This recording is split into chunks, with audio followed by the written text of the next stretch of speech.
Hello, my name is Tomas Wilkinson and I was the director in NIAO responsible for leading this report on Project Stratum. Project Stratum is a major scheme that has been led by the Department for the Economy to deliver improved broadband access across Northern Ireland.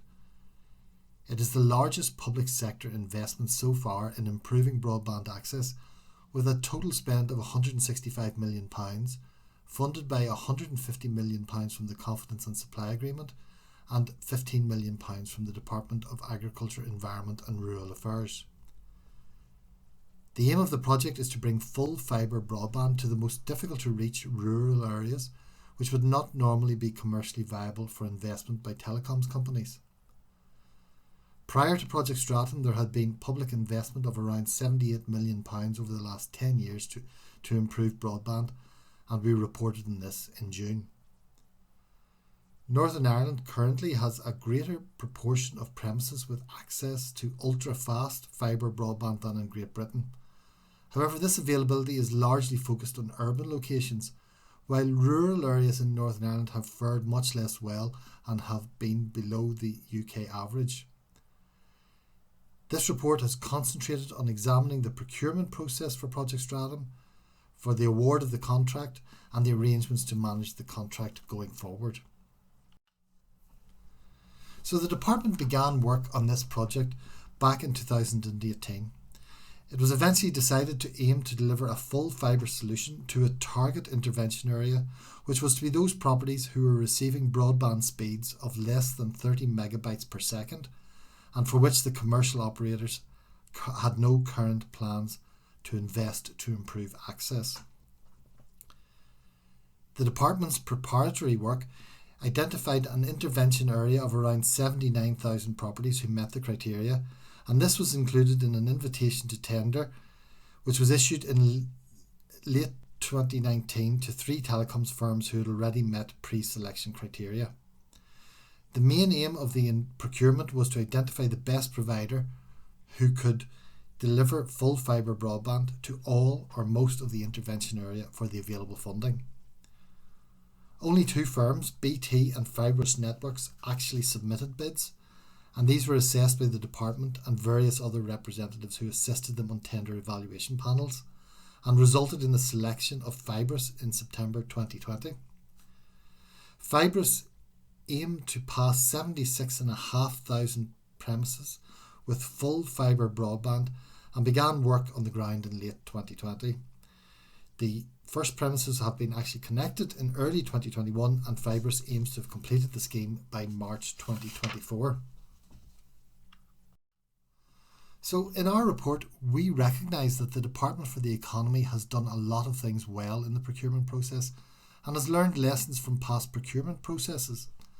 These included the consultation and planning of the exercise, how the procurement route chosen promoted competition, how it identified the target intervention area, and that it ensured that it had adequate inspection rights for the contract management phase of the project. However, we also identified important concerns in our report, especially on the scoring methodology used in the procurement for the coverage of each of the bids, and also if some of the premises in the target intervention area might have been viable without the public investment. The department had identified 79,000 premises as a target intervention area. These premises had low broadband speeds and no prospect of investment by commercial operators based on their plans at January 2020. A key part of the tenders was for bidders to say how much of the intervention area they would be able to deliver full fibre broadband to. When the bids were received, BT said it would cover 100% of the area, while Fibrous said they would cover around 97% or 76,500 premises, which meant that it omitted 2,500 premises. The department have since estimated that the cost of delivering full fibre broadband to those properties will cost around a further £24 million to address. Both of the bids were scored out of 100 marks in order to decide on the winning bid. 30 of those marks were awarded based on the number of premises within the intervention area that the bidders proposed to cover. An automated formula was then used to allocate the marks for coverage as simply the percentage coverage of the intervention area multiplied by the 30 marks available. Therefore, BT received the full 30 marks, while Fibrus received just 1 mark less at 29 marks, which was calculated simply as 97% of the 30 marks available. In our report, we agree that the scoring mechanism used was in line with that set out in the invitation to tender documentation, and therefore it couldn't have been changed at the time the bids were being assessed. And we also accept that coverage is just one part of the assessment of the most economically advantageous bid across a range of criteria. Nevertheless, it is our view that the scoring mechanism for awarding percentage marks was not sophisticated enough to provide sufficient consequences for solutions which did not provide full coverage. In particular, the loss of only 1 mark for 2,500 properties that would not be covered, and which could ultimately cost £24 million to have a solution, did not appear to us to have been a sufficient deduction.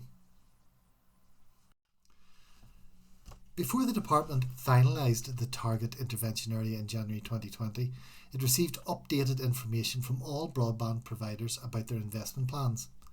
And this was done to ensure that it included only those properties which had a current broadband speed of less than 30 megabytes per second and which were not part of plans for commercial investment in the future. In September 2020, shortly after the decision had been made to award the contract for the project to Fibrus, BT provided new premises details to the department, which included 16,000 premises that had been within the original intervention area and had been part of BT's bid. Also, in April 2021, BT announced it intended to invest £100 million to expand 1 gigabyte per second broadband to a further 100,000 premises, which included a number of villages that had been within the Stratum intervention area. BT has told us that it is normal that plans can change because of operational issues, and that the updated premises data it provided in September 2020 reflected changes to its commercial build and future plans that had occurred since its last review in January 2020. In our view, the fact that shortly after the contract was finalised with Fibrus, BT provided details of a large number of premises within the intervention area that it was going to invest its own resources in to improve broadband access, raises questions about the overall level of public subsidy afforded to this project. So finally, overall, Project Stratum is a very welcome and important investment in the broadband infrastructure in Northern Ireland, and will ensure that many rural areas which have to some extent been left behind in the past will now be able to catch up. However, while there are many things to be commended in how the contract has been awarded and is intended to be managed, we do still have some concerns. These mainly relate to the fact that the project to be delivered by Fibrus will not have 100% coverage, and also the implications of changes made to broadband installation plans by the other bidder after the project had been awarded. As the project has only recently commenced, it is too early for us to conclude definitively on value for money. However, some of the issues we have identified mean that it will be difficult for the department to prove that value for money has been maximised. And finally, our full report is available to download from our website at www.niauditoffice.gov.uk.